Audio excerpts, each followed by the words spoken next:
The following content is provided under a Creative Commons license. Your support will help MIT OpenCourseware continue to offer high-quality educational resources for free. To make a donation or view additional materials from hundreds of MIT courses, visit MIT OpenCourseware at ocw.mit.edu. All right, today we start a new section of data structures. This is going to be 2 lectures long, so this week, succinct data structures, where the goal is to get really small space.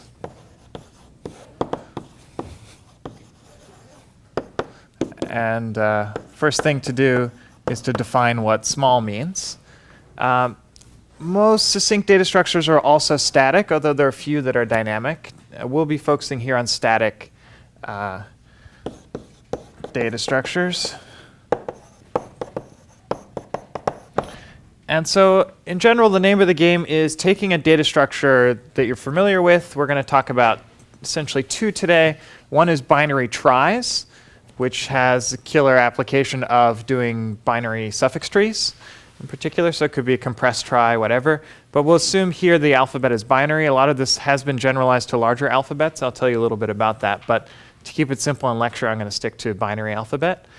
And another data structure we're going to look at is a bit vector, so n bits in a row. And you want to do interesting operations like find the ith 1 bit in constant time. These are things that are easy to do in linear space, where linear space means order n words. Like if you want to implement a trie, you have a pointer at every node, 2 pointers at every node. That's easy. Bit vectors, you could store an array of where all the ones are. And so it's easy to do linear space, but linear space is not optimal. And there are 3 senses of small space that we'll be going for. One is, the best version is implicit. An implicit data structure means you use the very optimum number of bits plus a constant. But here we're focusing on bits, not words. And if you translate a linear word data structure, order n words is order n times w bits. And to store something like an n-bit vector, you should really only use order n bits, not order n w bits. Okay? Now, what would be ideal is if you use n bits plus a constant. The plus a constant is essentially because sometimes the optimum number is not an integer, and it's hard to store a non-integer number of bits, so you add a constant. I mean, I wouldn't mind too much if you added order log n bits or something, but typically the goal here is constant. Sometimes you can really get 0, but the next best thing would be a succinct data structure, where the goal is to get opt plus little o of opt bits. So the key here is to get a constant factor of 1 in front. And then the worst thing in this regime is still pretty good. It's order opt bits.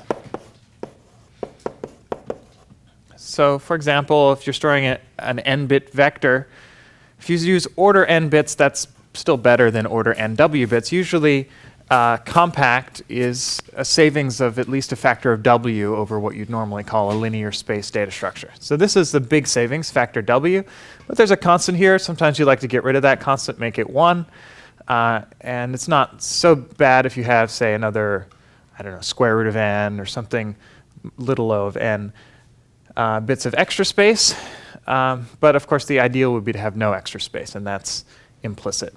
Now, it's a little confusing. I usually call this area succinct data structures to mean all 3, but if the middle one is called succinct. That's typically the goal, is to go for succinct, because implicit is very hard, and compact is kind of like a warm-up towards succinct. So this is the usual goal in the middle. And we're going to do this for binary tries and rank and select. So let me tell you a little bit about what's known. One quick example. You've seen implicit data structures. You may have even heard this term in the context of heaps. Binary heaps are an example of a dynamic implicit data structure. They achieve this bound. They have no extra space in the appropriate model. And another one would be a sorted array. Sorted array supports binary search. You can't really update it, so it's a static search structure. It achieves the optimal number of bits. You're just storing the data. And usually implicit data structures just store the data, though sometimes they reorder the data in interesting ways. Like sorting, a sorted array is one way to reorder your data items. So here's a short survey. This is definitely not exhaustive, but it covers a bunch of the main results. So one place where this area really got started, well, there are a few places actually.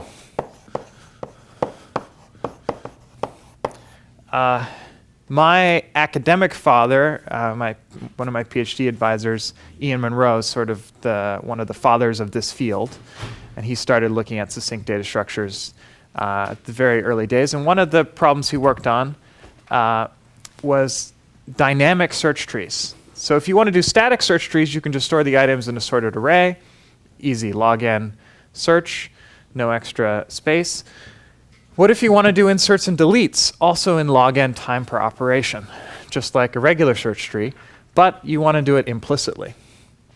Now this is tricky, and there's an old result that let you get log squared per update and query, which essentially encoded, you can't afford pointers at all here, but the idea was to encode the pointers by permuting enough items. If you take, say, log n items, then the permutations among them is roughly log n bits.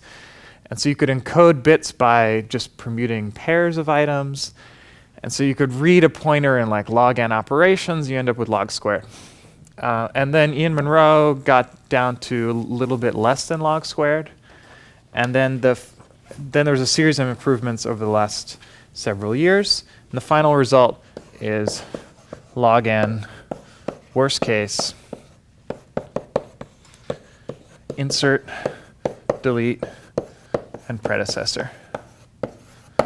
And this is by Franceschini and Grossi. And furthermore, it's cache oblivious. You can get log base b of n cache oblivious. So this has been pretty much completely solved. Implicitly, you can do all the good things we know how to do with search trees. Now, this is not trying to solve the predecessor problem using Van Em-DeBose and such tricks. That's, I believe, open. But for a basic log n performance, it's solved. Okay, before this got solved, another important problem is essentially the equivalent of hashing. So you want a succinct dictionary. You want to be able to do, now this is going to be static. So there's no insert and delete. It's just, is this item in the dictionary? So I have a universal size U. I have n items in the dictionary. So the first question is, what is the optimal number of bits?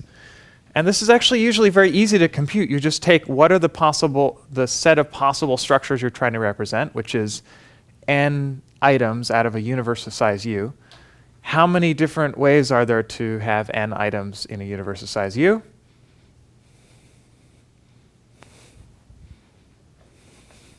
Come on, it's easy combinatorics.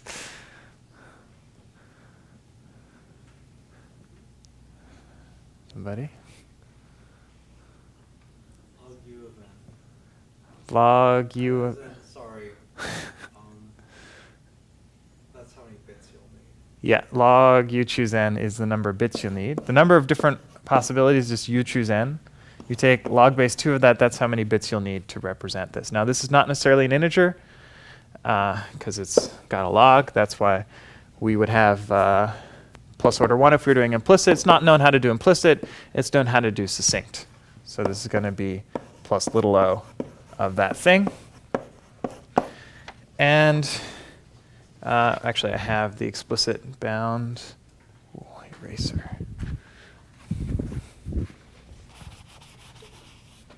I don't know how exciting this is, but you get to know how little o it is. Log n squared over log n. So this is slightly smaller. So this is roughly something like u log n. Depends. If n is small, this is like u log n. If n is big, this is like n log u, I should say. You can always encode a dictionary using n log u bits. Just for every item, you specify the log u bits. But when n is big, close to u, then you can just use a bit vector and use u bits. So this is little o of n. So it's always smaller than whatever you're encoding over here. It's only slightly smaller than n, log n squared over log n, but it's little o of 1. And that's, I believe, the best known. So this is Brodnick and Monroe, and then improved by Pak. And the point is you get constant time membership query. In general, the name of the game is you want to do the queries you're used to doing in something like a dictionary, same amount of time, but with less space. OK, next one is, maybe I'll go over here. Binary try, which is what we're going to work on today. There's various results on this, but sort of one of the main ones is by Monroe and Raman. Again, now this is a little harder of a question. How many binary tries on n nodes are there? The answer, I will tell you, is the nth Catalan number, which is a quantity we've seen before. 2n choose n over n plus 1. And as we mentioned last time, this is roughly 4 to the n. This is kind of interesting. We saw the Catalan number in a different context, which is we were doing indirection and using lookup tables at the bottom on all rooted trees on n nodes. Number of rooted trees on n nodes was also Catalan number. This is a different concept, binary tries. If you've ever taken a combinatorics class, you see Catalan numbers all over the place. There's a zillion different things. All of them, the number of them is Catalan number. And we will actually use that equivalence between binary tries and rooted trees at the end of today's lecture. So we'll see why they're the same number. OK, so we take log of that. That's 2n bits. So you need 2n bits to represent a binary try. And indeed, you can achieve 2n plus little o of n bits. So that's a succinct data structure. And our goal will be to be able to do constant time traversal of the tree. So left child, right child, parent. And for fun, another operation we might want to do is compute the size of the current subtree. Again, think of a suffix tree. You start at the root, and you want to be able to go along the left child every time you have a 0 bit in your query string. You want to go to the right child every time you have a 1 bit. Parent, we don't really need, but why not? And then subtree size would tell us how many matches are there below us. You could count either the number of nodes below you or the number of leaves below you. It's roughly the same for a compact try. And so this lets you do substring searches. We'll actually talk more about that next lecture, how to actually do a full suffix tree. But this is a component of a binary suffix tree that has the same performance but uses optimal amount of space. And this is a big motivator originally for doing compact or succinct data structures. At University of Waterloo, they were doing this new OED project where Oxford English Dictionary was trying to go online or digital. And this concept of having a CD-ROM that could have an entire dictionary on it was crazy. And CD-ROMs are really slow, so you don't want to just scan the entire CD to do a search. You want to be able to do a search for arbitrary substrings. That's what suffix trees let you do, but you really can't afford much space. And so that was the motivation for developing these data structures back in the day. Things are a lot easier now. Space is cheaper, but still there's always going to be some giant thing that you need to store that if you want to store a data structure, you really can't afford much space. Cool. So that's static. There is a dynamic version. That's a more recent result from just a few years ago. You can do constant time insert and delete of a leaf. And you can do subdivision of an edge. These are operations we saw for dynamic LCA. So same operations as dynamic LCA. You can do these in constant time and still maintain this succinct binary trie representation where you can do all these traversal operations. So we won't cover that. We will cover the static version today. Then that's for binary alphabet. Let me tell you what's known about larger alphabet. This is a problem I worked on a while ago, although our result is no longer the best.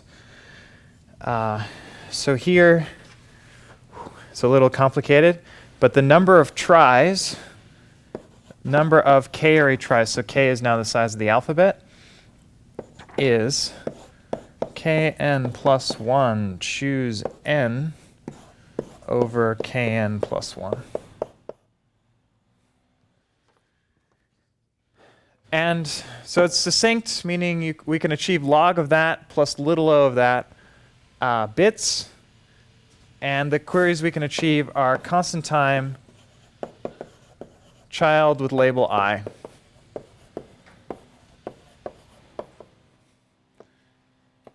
And parent and subtree size.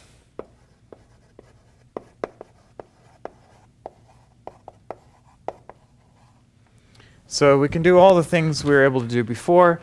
The analog of left child and right child now is I have a character in my pattern P, and I want to know which child has that label. So it's not the same as finding the ith child of a node. It's the edges are labeled by their letter in the alphabet, and you can achieve that. We had an earlier result that achieved like log or something, and then finally was brought down to constant by Farjan and Monroe. So a couple more. Why don't I just mention what they are? It's getting a little tedious. There's a lot of other things you might want to store. You can store succinct permutations, although there's some open problems here. So you want to store a permutation using log n factorial bits plus little o of n. If you want to achieve succinct, the best known, and the interesting query is you want to be able to do the kth power of your permutation. So see where an item goes after k steps. Best query known for that is log n over log n if you want succinct. If you only want compact, then it's known how to do constant time. So an interesting open question is, can you achieve succinct constant time queries? If you relax either, then it's known how to do it. There's a generalization of this to functions, where one of those results is known, the other one isn't. You can try to do abelian groups.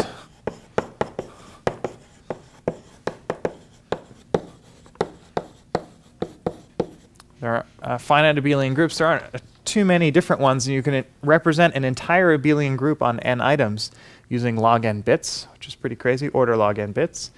And you can represent an item in that group in log n bits and do multiplication, inverse, and equality testing. There's other results on graphs, which I won't get into. Those are a little harder to state. And then another interesting case is integers. So you want to store an integer, and you want to be able to increment and decrement the integer. And you want to do as few bit operations as possible.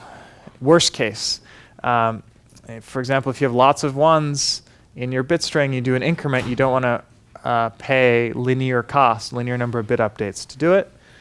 And so you can achieve implicit, so just a constant number of extra bits of space. If I have an n-bit integer, then I can do an increment or a decrement in order log n bit reads and constant bit writes. And this is Rahman and Monroe from a couple years ago. So this is pretty good. Of course, ideal would be to do a constant number of bit reads or writes would be optimal, I guess. I personally would be interested in getting a constant number of word reads and writes. But that's an open problem, I believe. So there's only order n bit reads. If they were all consecutive, that would be constant number of word reads, but they're kind of spread out. It'd be nice to get constant number of word operations. So that's a quick survey of what's known. Let's do some actual data structures now. So we're going to be focusing on this succinct binary tries. And we're going to do two versions of it. One of them is level order.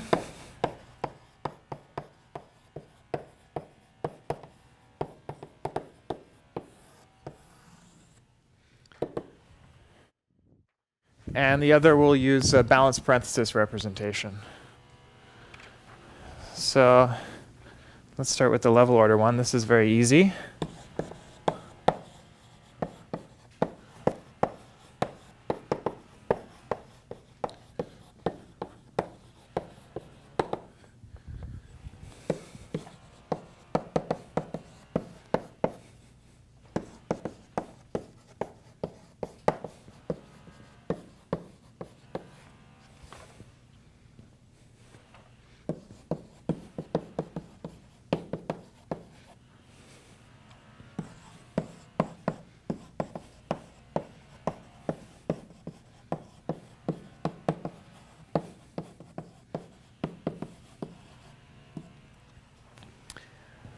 So I'm going to just loop over the nodes in my try in level order, so level by level, and write one bit to say whether there's a left child and one bit to say whether there's a right child.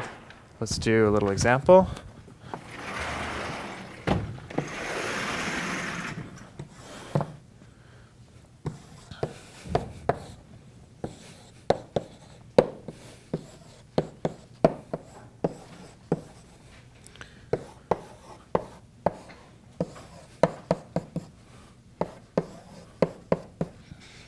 So here is a binary try, and I'm going to write a bit string for it. So first I'm going to look at the top level. I have the node A, has a left child of B, right child of C. So I write 1, 1. And this corresponds to B, this corresponds to C. Okay, then next level is B. It has no left child, and it has a right child, which is D. I'm just writing down the labels so I don't get lost. Then we have node C, which has a left child and a right child, E and F. Then we have node D, which has no left child, has a right child. Then we have, which is G. Node E has no children. Node F has no children. Node G has no children. Okay, so there is a 2n bit string. This is obviously 2n bits for n nodes. So this is one way to prove there's at most 4 to the n tries. And well, we'll talk about how useful it is. I want to give you another representation of the same thing, which is if we take these nodes and add on, wherever there's an absent leaf, I'm going to add what we call an external node, as you sometimes see in data structures books. One way to represent a null pointer is say, oh, there's a node there that has no children. This unifies things a little bit because now every node either has 2 children or no children. Another way to think about the same thing. And it turns out, if you look at this bit string and add a 1 in front, so I'll put this one in parentheses, then what this is encoding is just for every node in level order, are you a real node or are you an external node? Are you an internal node or an external node? Right? A here is internal, B is internal, C is internal. This is an external node. Then this is internal, internal, internal. Then external, G, external, external, external, external, external, external. Right? The zeros correspond to external nodes because those are absent children. So same thing. So I'll write equivalently,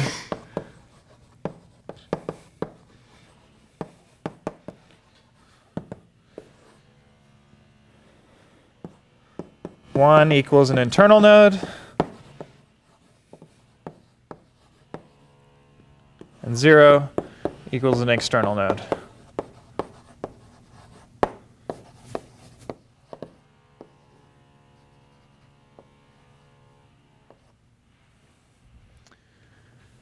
Of course, to do this, we need one more bit. And I'm going to take this view primarily because it's a little easier to work with. Doesn't really make much of a difference, just shifts everything over by 1. And I'd like to write down the indices here. So we have 1, 2, 3, 4, 5, 6, 7.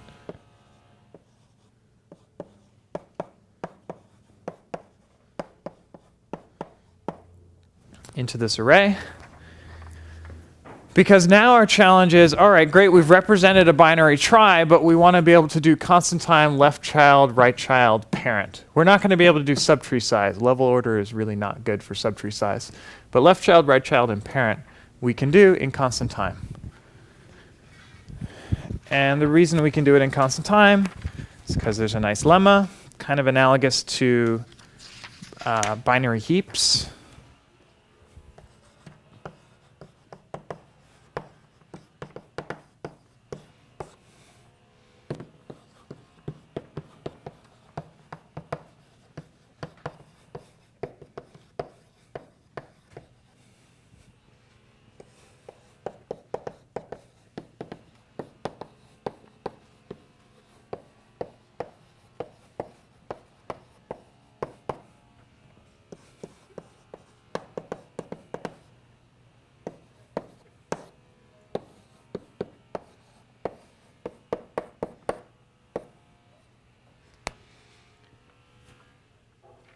So the claim is if we look at the ith internal node, so for example, C is the third internal node, so internal node number 3, then we look at positions 2 times 3 and 2 times 3 plus 1, so 6 and 7 in this array, and we get the 2 children, E and F.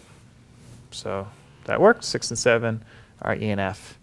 Or this one would be the 4th internal node, D is the 4th internal node. And so at positions 8 and 9 should be this external node and G. 8 is an external node, 9 is G. So it works. This is the lemma. You can prove it pretty easily by induction on I. So the idea is, well, if you look at, let's say, the ith internal node, and the I minus first internal node. This one has 2 left children. Don't know whether they're internal or external. Between them, they're on the same level, and we're in level order. So anything in between here is an external node. So they have no children, which means if you look at the children of I, they're going to appear right after the children of I minus 1 because we're level order. So we have these 2 guys. The next nodes at this level are going to be these 2 guys. So this one appeared at 2i minus 2 and 2i minus 1. This one will appear at 2i and 2i plus 1. This is if I and I minus 1 are on the same level, but it also works if they're in different levels.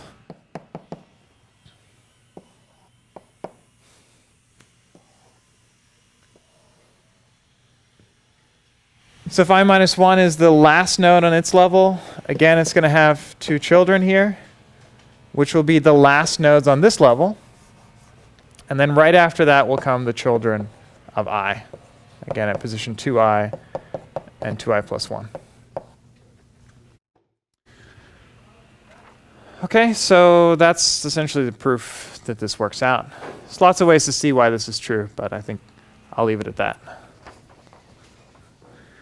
Okay, so this is good news. It says if we have the ith internal node, we can find the left and the right children, but these are in different namespaces, right? On the one hand, we're counting by internal nodes. On the other hand, we're counting by position in the array, which is counting position by internal and external nodes. This counts both zeros and ones. This only counts ones.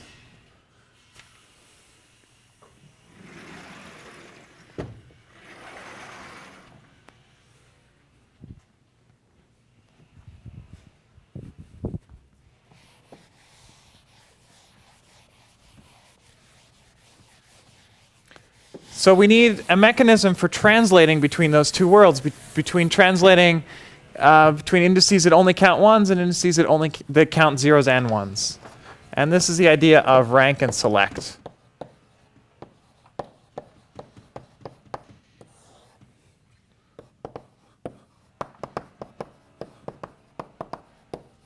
So in general, if I have a string of n bits, I want to be able to compute the rank of a bit,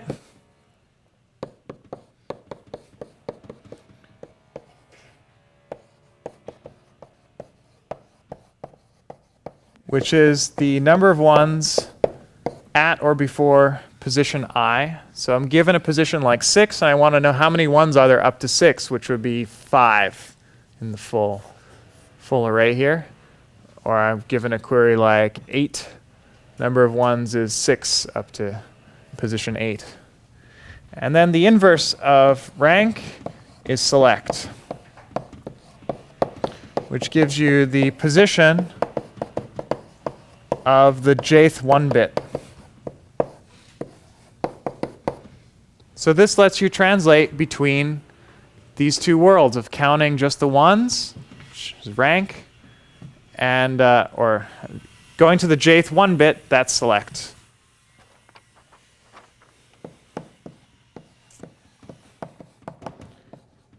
So this lets you compute the left child as just being at position twice the rank. Because the rank tells you this value I, which is which internal node are you. That's your rank. You multiply by 2, and that was the position of the left child. Right child is going to be that plus 1. Parent is going to use select. So if we want the parent of I, this is going to be select of I over 2 with a floor. So that's just the inverse of left and right child. If I divide by 2 and take the floor, I get rid of that plus 1, I get the rank, and then I do select sub 1, and that's the inverse of rank. Okay, so that lets me implement. If I have rank and select in constant time, now I can do left child, right child, parent in constant time.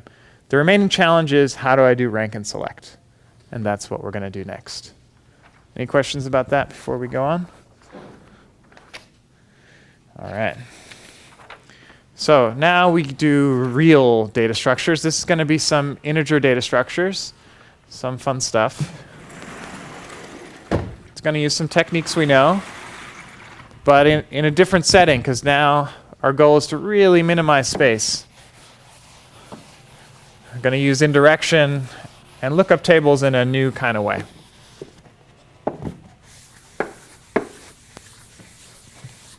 These are going to be word RAM data structures.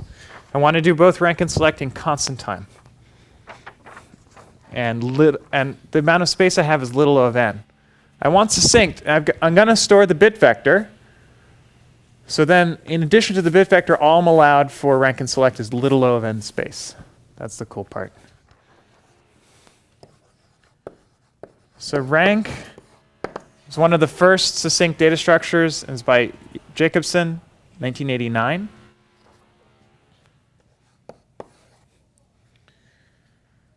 So first observation is, what can we do with the lookup table? Suppose I wanted to store all the answers, but I can't afford much space.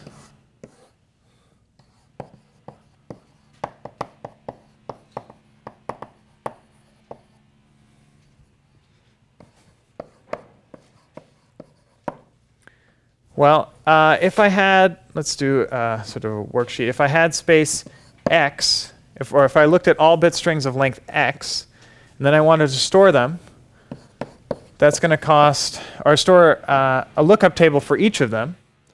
It's going to cost, well, there's 2 to the x different bit strings of that length. Then for each of them, I have to store all possible answers to rank and select queries. So there's order x different queries. You could query every bit.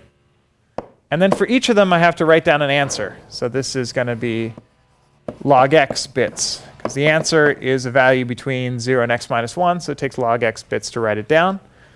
So this is how much space it's going to be to store the answer for all bit strings of length x. So what should I set x to? I'd like this to be a little of n.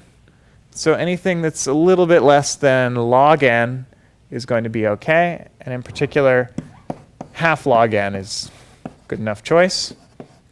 If we use half log n bits, this is going to be root n, log n, log n, which is little o of n, quite small as succinct data structures go. We're going to use more space than root n.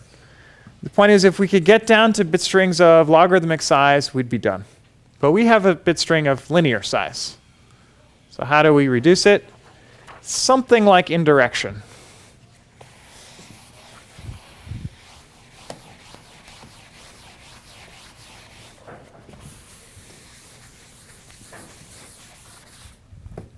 So here's our, the funny thing here is we're going to do indirection twice, kind of recursively, but stopping after 2 levels. The first level of indirection is going to reduce things down to size log squared.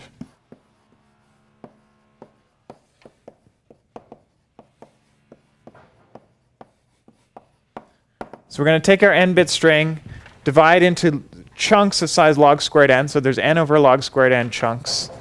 They look something like this. Log squared n.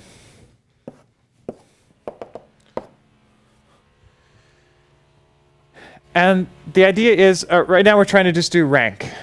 Okay, so rank, number of ones at or before a given position. So what I'm going to do is at each of these vertical bars, I'm going to store the cumulative rank so far.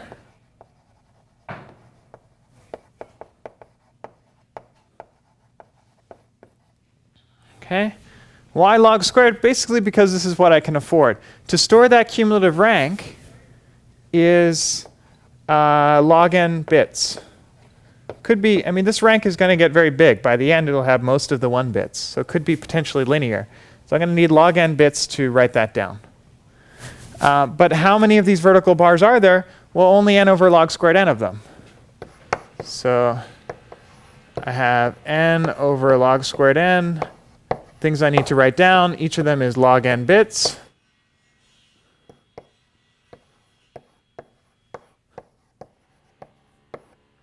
So some cancellation. This cancels with that. We have n over log n bits overall, which is slightly little of n, and that's the bound we're going to achieve. Okay, of course now we have to solve the problem within a chunk, but we've at least reduced to something of size log squared. Unfortunately, we need something of size half log n before we can use the lookup table. So there's a bit of a gap here, so we're going to use indirection a second time.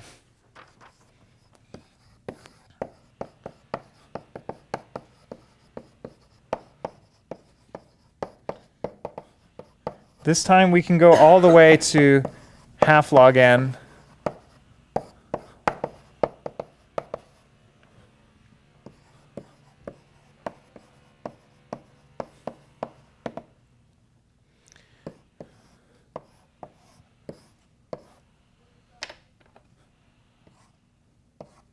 So I use red vertical bars to denote the subchunks. Each of these is half log n. Overall size of a chunk here is log squared n. So every one of these chunks gets further divided. Now, how could this help? Why didn't I just subdivide into chunks of size half log n before? I mean, why I couldn't do it is clear. If I did n over log n of them, each of them stores log n bits, I'd have linear number of bits. I can't afford linear number of bits. That would only be compact, not succinct. How does it help me to first reduce to this and then reduce to this? Well, what I want to do at each of these red vertical bars is store the cumulative rank, but not the overall cumulative rank. I only need the cumulative rank within the overall chunk.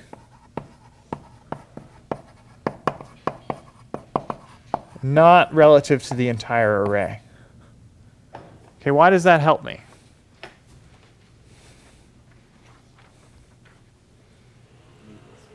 Need less bits. These ranks can't get too big because the overall size of a chunk is just log squared. Log of log squared is log log n.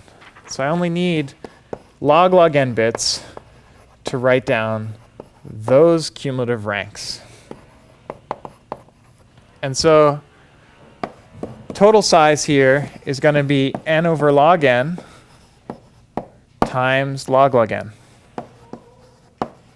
bits. Because there's n over log n of these red vertical bars. Each one I only need to write log log n bits, and this is slightly little o of n. It's actually a little bit bigger than this, but still little o of n. So we can still afford this. And now we're done because these subchunks are of size half log n, so I can use this lookup table and solve my problem. So, step 4 is just putting everything together. To compute the rank of a query, first thing you do is figure out which chunk you fall into, which you can do by division, integer division.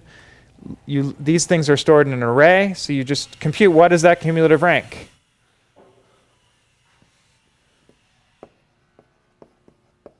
So you take the rank of that chunk, you add on the rank of the subchunk within the chunk, and then you add on the rank of the element in the subchunk. So rank of the chunk is stored in the array known as 2. The rank of the subchunk within the chunk is stored in the array known as 3.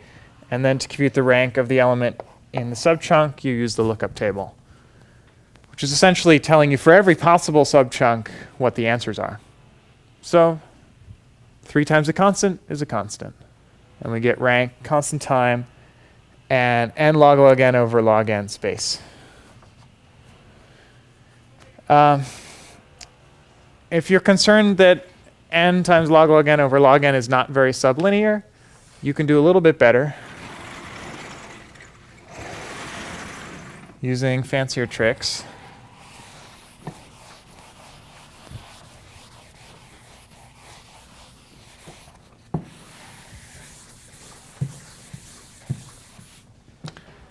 Namely, you can achieve n over log to the k n space.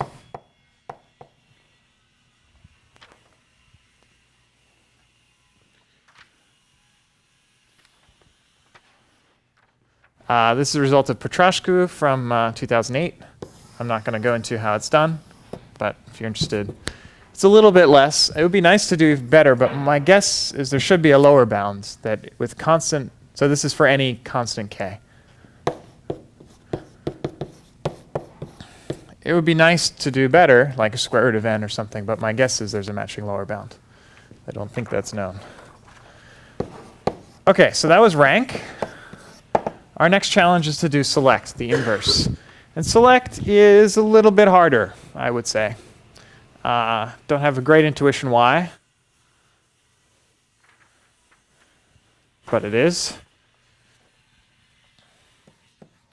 And we're going to be able to use the same kind of technique. So again, we can use a lookup table, and so I'm going to do that first.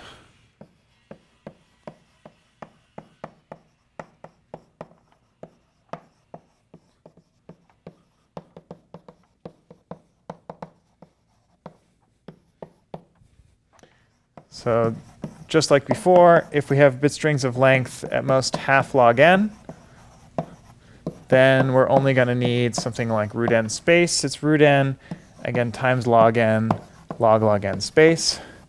Because just like rank, there are at most n possible queries, actually fewer because there may be fewer 1 bits, but at most there are n 1 bits to query. An answer is now an index, which is within a thing of size half log n. So I just have to write down an index of that size, so it's log log n bits to write it down.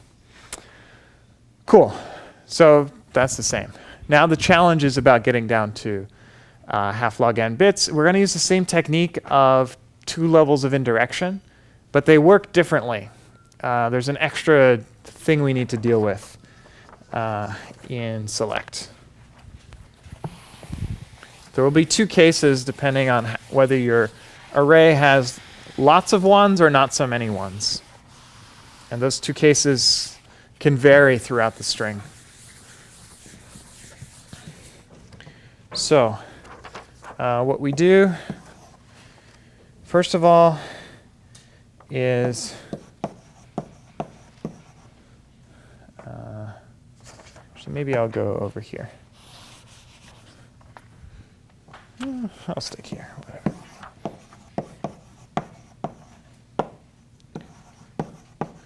So we're back to an n-bit string.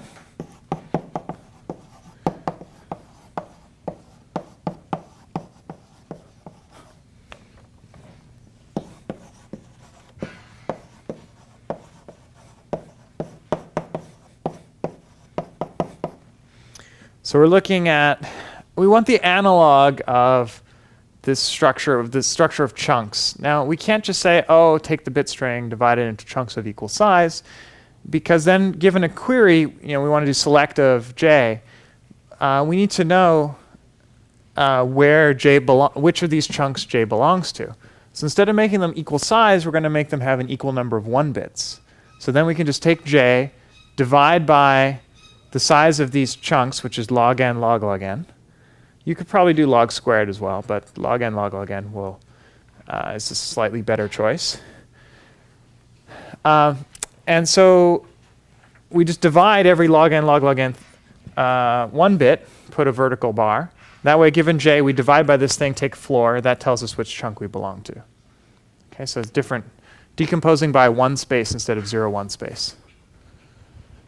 And so for those guys, we just store an array. If your query happens to have a 0 mod this, then you have your answer. Otherwise, you still need to query within the chunk. In some sense, the array has gotten divided something like this. So the number of 1 bits in here is always the same. Log n, log log n, 1s. Okay, so you can now teleport to the appropriate chunk, and the issue is, how do I solve a chunk? But now chunks have different sizes, which is kind of annoying. That's why we need this extra step, which is within a group of log n, log log n, 1 bits. I'm calling them groups now instead of chunks. So each of these groups has different size. Let's suppose it has size r. So let's say it's r bits long.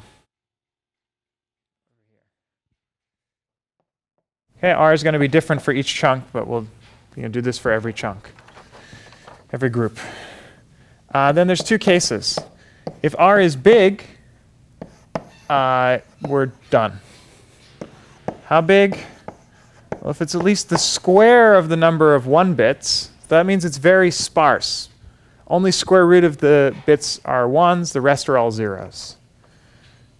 Then I can afford to just store all the answers.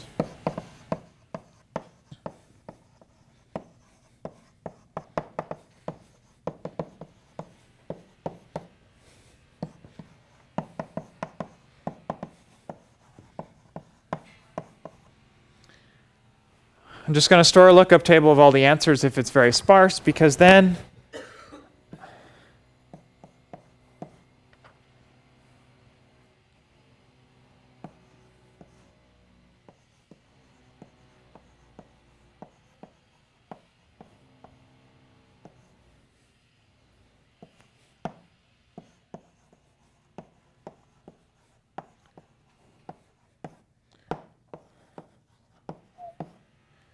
I claim I only need this many bits in order to store all of these answers. So if I do this for all groups that have a large number of bits, I store this lookup array.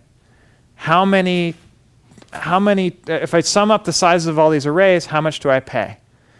Well, the lookup array has this kind of size. They're log n, log n 1 bits, and each of them I need to store an index for them. Now this could cost log n bits because potentially one of these groups is very large. It could be almost linear size. So I need log n bits to write down a position in there. There's log n, log n, 1 bits to write down a position 4. So this is the size of one of these arrays. Now how many of these could I possibly need to store? Well, I know that this group has log n squared bits in it. So the maximum number of such groups is n over that. N over log n squared. And now we get to do some cancellation. So this 2 cancels with this log n. And then this log n cancels with this log n. And so we get n over log n bits, which is slightly little o of n. Okay, again, it is possible to get n over log to the k space, but we won't do that here. We'll be happy enough with n over log n. Okay, but we're not done, unfortunately. So we've reduced into groups, and I've only given you one case. This is when R is large. The other case is R is small, meaning the number of bits in the group is at most log n squared. That's a good case for us because that's pretty similar to rank. Here we got chunks of size log squared. Here it's slightly larger than log squared, but only by a polylog factor. And that would correspond to this step 2 in rank. If you do step 2 and step 3 here, then we get step 2 of rank. We've reduced to polylog size chunks by getting rid of this case. And so we have to do it again because we have polylog size groups, but we need to get down to groups of size log, half log. So we need to do another layer of indirection.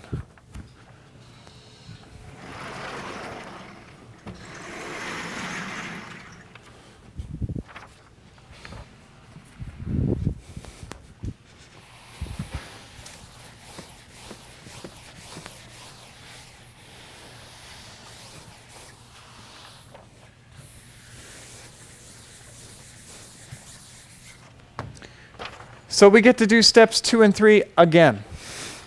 This is what I'll call step 4.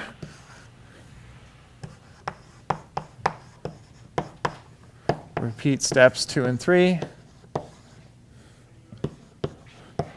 on, sorry, I didn't say, I need an else clause. Else, I'm going to call this bit vector a reduced bit vector. So I've reduced to order log n squared bits.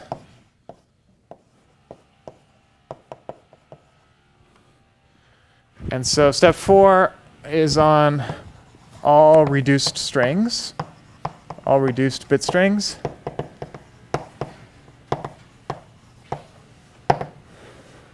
I want to do steps 2 and 3 again. Let me do it quickly. My goal is to further reduce to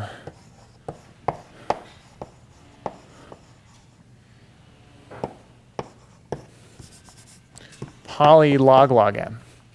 Right? I took n-bit strings and I got down to polylog bits. I do it again, I should get down to polylog bits, and indeed I can. And this is plenty small. Polylog. It's way smaller than half log. So we don't even need that much of the lookup table. Fine. So I'll call this 2 prime.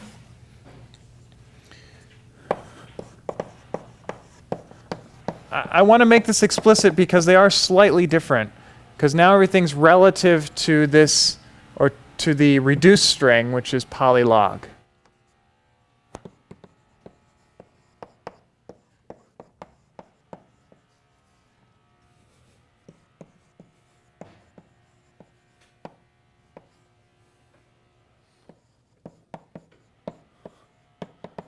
This gets hard to pronounce, but every log n squareth 1 bit, we're going to write down the relative index within the reduced string of size log n. So writing down the relative index only costs log n bits. Because we're in something of size log n, so writing down that index is short. we write it down for all of these. So we end up paying n over log n squared. That's the maximum number of these indices that we need to store. Each of them we pay log n. So here I'm summing over all the reduced bit strings. This is an overall size. It's at most n over log n squared that we need to store. Could be fewer if there aren't many reduced bit strings. But worst case, everything ends up being reduced. So we have this many times that many bits, and we get n over log n bits. Okay, this is roughly following the pattern of step 2 over here. Step 2 over here didn't just have the log term, it also had an auxiliary log term. So if you felt like it, you could make this log n times log n, but it'll actually give you worse space bound, so this is slightly better. Okay, then we apply step 3 prime, which is we look at each of the groups that we've identified, and either it's big and it has lots of 0 bits, or it's not big. And in either case, we're going to be happy. So if a group of log n squared 1 bits has r bits, we look at each of them individually. And if r is at least the square of that, so log n to the 4th power. So we're losing constants in the exponents, but it's not a big deal. Then store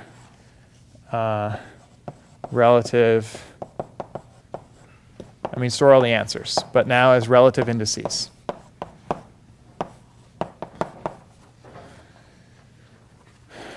Okay, let's go over here.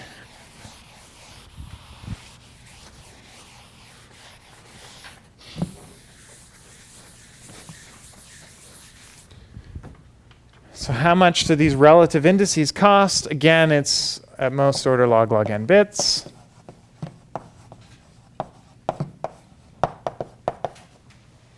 To write them down.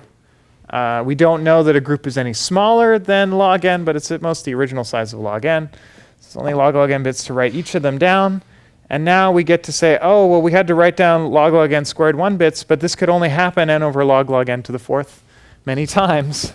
So the space is n over log n to the 4th. That's the maximum number of these, I guess you call them sparse bit vectors. Sparse groups there could be, because each of them is at least this big. Total number of them is at most n divided by that.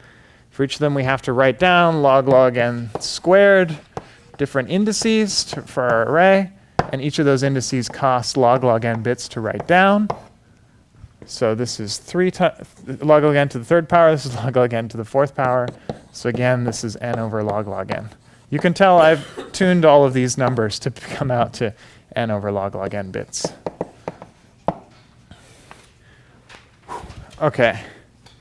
That was the if case. There's the else case, which is that you have reduced to polylog size. Namely, then in the dense case, you have r is at most log n to the 4th.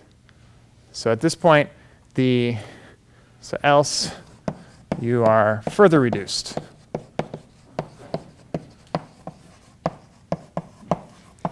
When you're further reduced, you have at most log n to the 4th bits, and at most log n squared of them are 1 bits, but we don't really care about that.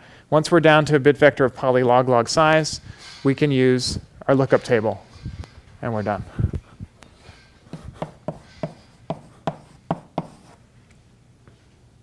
So that's select. If you want to do a select on an index, first you figure out which group it's in by dividing by log n, taking the floor. You teleport to the appropriate group using this array. Then within that group, there's a bit saying whether it was sparse or dense. If it was sparse, so lots of zeros in it, then you have a lookup table that gives you all your answers for the remainder of your query. If it's dense, then you go over here. You know that this thing will be stored, And so you figure out which subgroup you belong to by dividing by log n squared, taking the floor. There's an array, this thing, that teleports you to that group, to that subgroup. And then you apply, then there's a bit there saying whether it was sparse or dense. If it was sparse, there's a lookup table giving you the answer.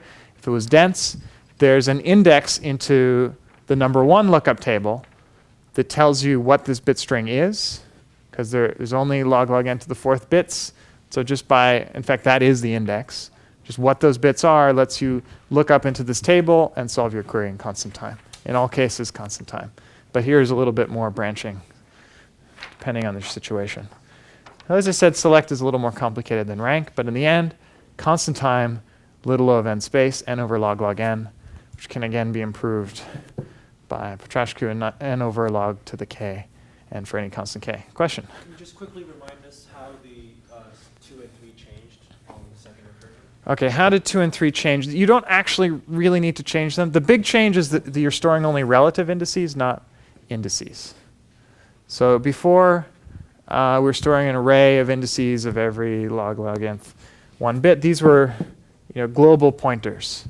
But now, after 2 and 3, we've reduced to something of size log n or polylog n. We need to exploit that here so that we're only storing log n bits. If we didn't do that, this would be order n bits and then be too big. That's really the only thing you need to change. The other thing I changed was this value. If you follow that plan, it would be, there's also a square. So we did have to add the square here. You could also add a log n term here, but it won't matter. Basically, you do something that works. The square was necessary to cancel out this guy, for example. You didn't do the square. Well, so instead of this, you could have done log n times log n without the square. Then here you would have gotten n over log n.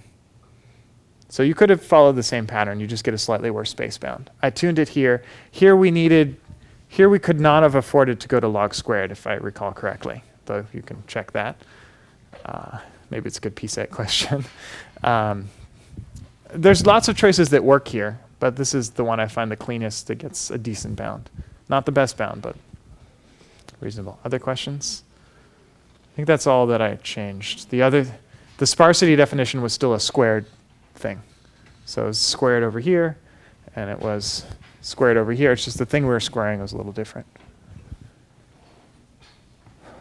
Okay.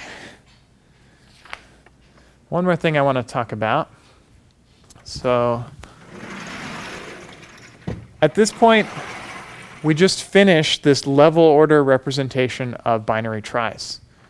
Because we already saw left child, right child, and parent reduced to rank and select. We just solved rank and select in little o of n bits. So at least statically, we can do left child, right child, parent in a binary try now in constant time per operation, 2n plus little o of n bits of space. The 2n bits are to store those 2n bits that we wrote down before. So that's succinct binary tries. Done. One mention, there are some dynamic versions. In particular, there are dynamic versions of rank and select, but the best versions that are known to do dynamic rank and select achieve something like log over log time per operation, if you're interested in dynamic.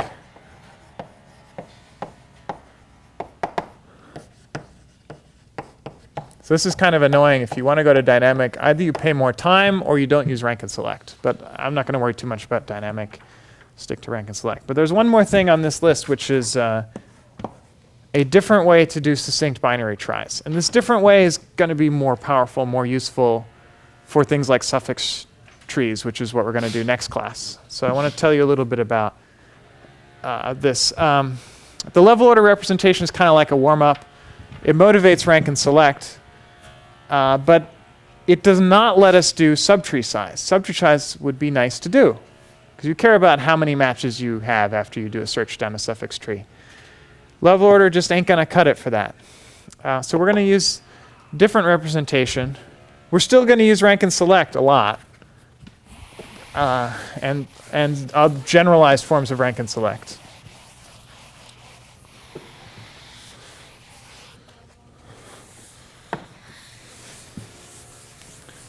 but it's going to be a little bit more handy. Essentially, I want to do more like a depth first search of the trie, less like a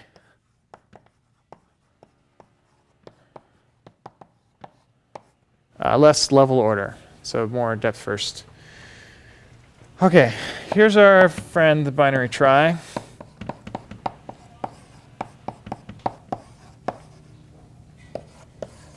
Same one as before.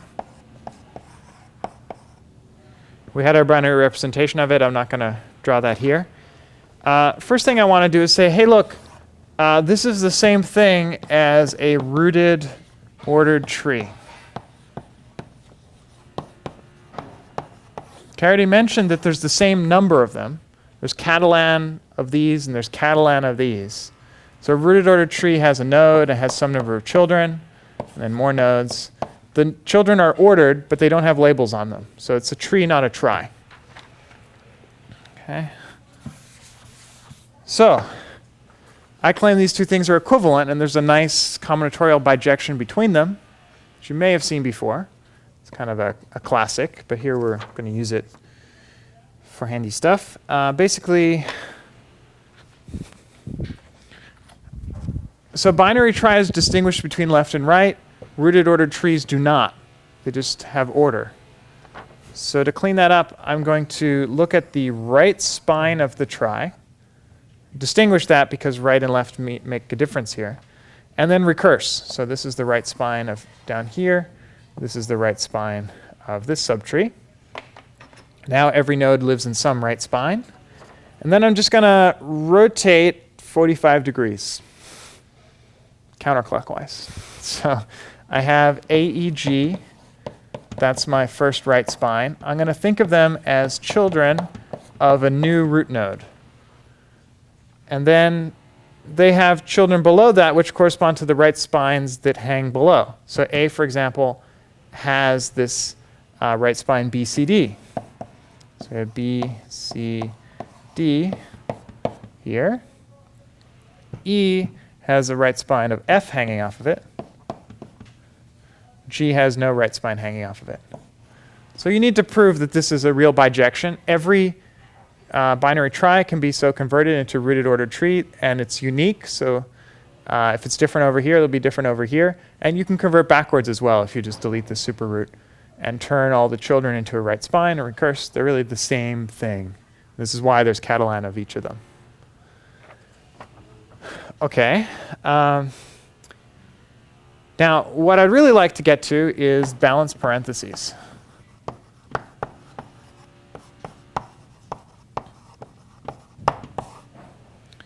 And while it's a little unclear how to represent a binary trie with balanced parentheses, these things it's really clear how to represent a binary, represent with balanced parentheses. Here I just do an Euler tour, which was a depth first search, visiting these things. And every time I start a node, I'll write an open paren. Every time I finish a node, I write a closed paren. Similar to a representation we talked about before. So this would be, I'm going to need more space. This is going to be an open paren for star. Why don't I make that one really big? We start here, then we open the A chunk, then we do B, which has no children, then we do C, which has no children, then we do D, which has no children, and that finishes A. Okay, then we start E, then we do F, then we finish F, we finish E, then we do G, and then we're done with star. Okay, so that's a very easy transformation. Again, there are Catalan many of these balanced parens. You think, oh, there's 2 to the n of them, because each paren could be open or closed, but they have to be balanced, so it's a little bit more constrained than that.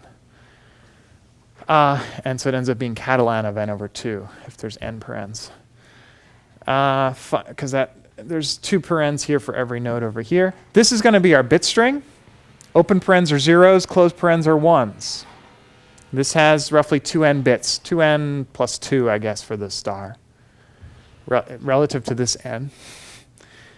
So basically, nodes here correspond to nodes here, which correspond to an open paren, closed paren pair over here.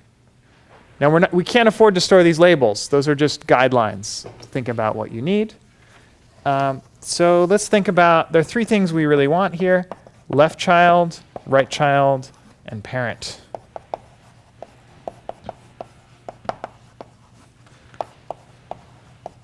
This is the thing that we care about, but this is what we're going to store. So I want to translate from here to here to here. This is an exercise in translation.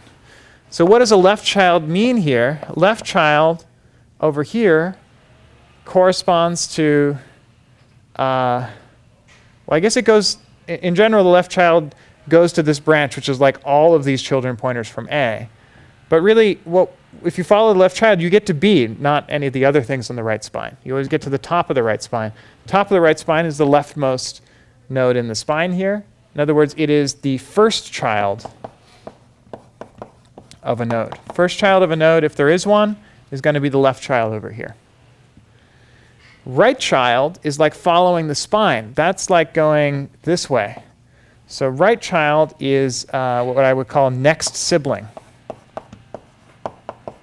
The next sibling to the right. If there is one, that's going to correspond to the right child because we're just following a right spine. Okay, parent is a little trickier. Parent is the reverse of these. So either you take your previous sibling, but if you're here and there is no previous sibling, then you take your actual parent. Because the parent should walk up here. This is like going left, previous sibling, previous sibling. Parent of this guy, though, is the actual parent over here. So this is going to be previous sibling if there is one, or if there isn't one, you go to the parent.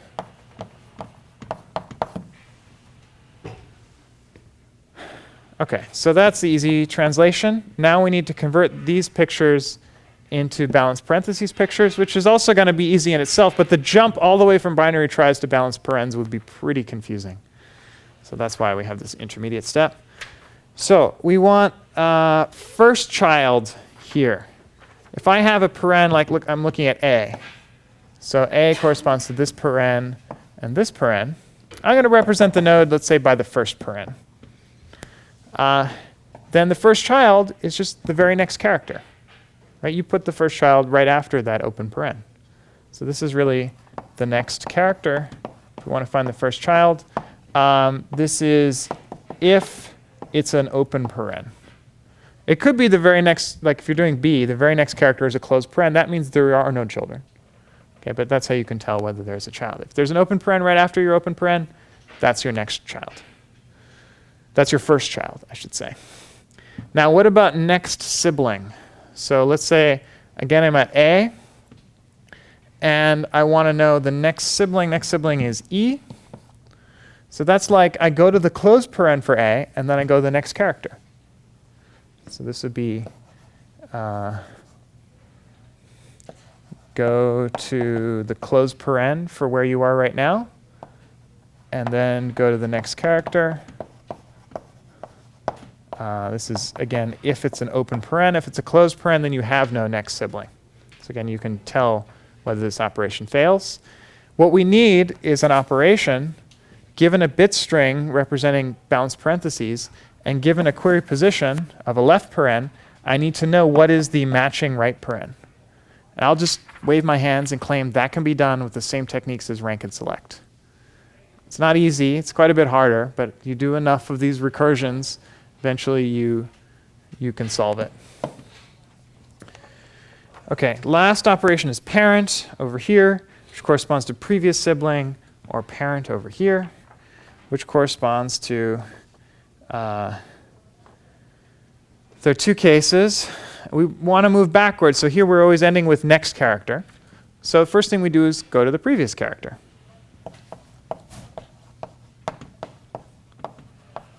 And there are two cases. If it's a closed paren, so let's say we're here at E, we go to the previous character. If it's a closed paren, then A is our previous sibling. And so we want to do the previous sibling situation. We again find the match. We hit percent and VI and What's the corresponding thing in Emacs? I forget. You go to the matching open paren, and then there you go. You've got your previous sibling. So if it's a closed paren, then you go to the corresponding open paren. If the previous character is an open paren, then you're done. That's your parent. So like here, if you're at A, you go to the previous character and it's an open paren, then you just found the parent of A. There was no previous sibling. So in either case, you end up with an open paren corresponding to either your previous sibling or your parent. So that's left child, right child, parent. If you have this matching paren operation, you can do all of these in constant time and little o of n space beyond the 2n bits to write down that bit string. That's not so exciting because we just reinvented the same results we had before of doing left, right, and parent in constant time. But what we buy out of this representation is we can now do subtree size. So this is a little bit trickier. Let me go to another board. But whereas with level representation it was impossible, now it is possible.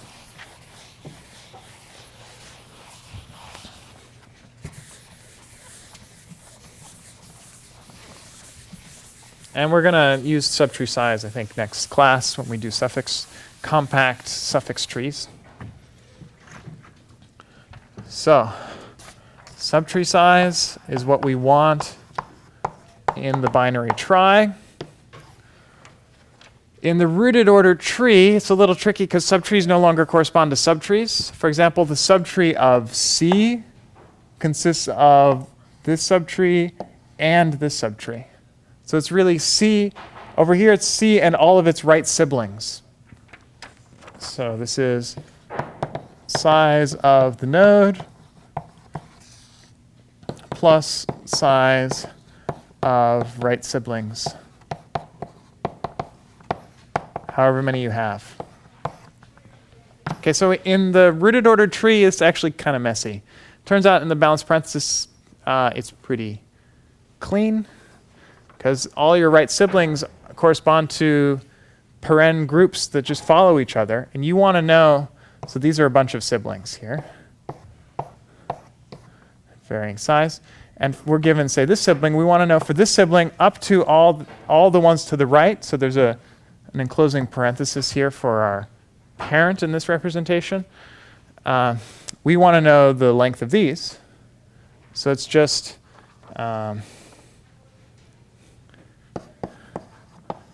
we want to take here we are at this left paren. We want to compute the distance to the enclosing closed paren. So that's here. That's our enclosing closed paren. So here's a new operation. Given a paren pair, I want to compute the enclosing paren pair, these guys. That can also be done in constant time with rank and select like techniques. And then you just measure this distance and you divide by 2. That will give you the number of nodes in here. It's half the number of parens. That will give you subtree size. And we have a couple extra seconds. So another bonus is suppose you want to know the number of leaves in a subtree. If I recall correctly, that's something like, instead of doing this distance to the enclosing paren, you do something like rank of, so just rank of that. Those are the number of leaves of the enclosing closed paren. This is getting notationally confusing. Minus the rank of here. Okay, so I just want to compute how many open paren, closed parens are there from here to here. And so I just take the rank here, subtract by the rank here. That gives me the number of leaves in that range. So this is a generalization of rank. Before we did rank of just a single bit. This is rank of a 2-bit pattern. But 2 bits is not much harder than 1 bit. You can very easily adapt the rank structure we saw to do any 2-bit pattern instead of just the 1 bit. So that gives you the number of leaves in the subtree, which corresponds to the number of matches. So you can do lots of fun things like this. This representation is super powerful, and we'll use it next time.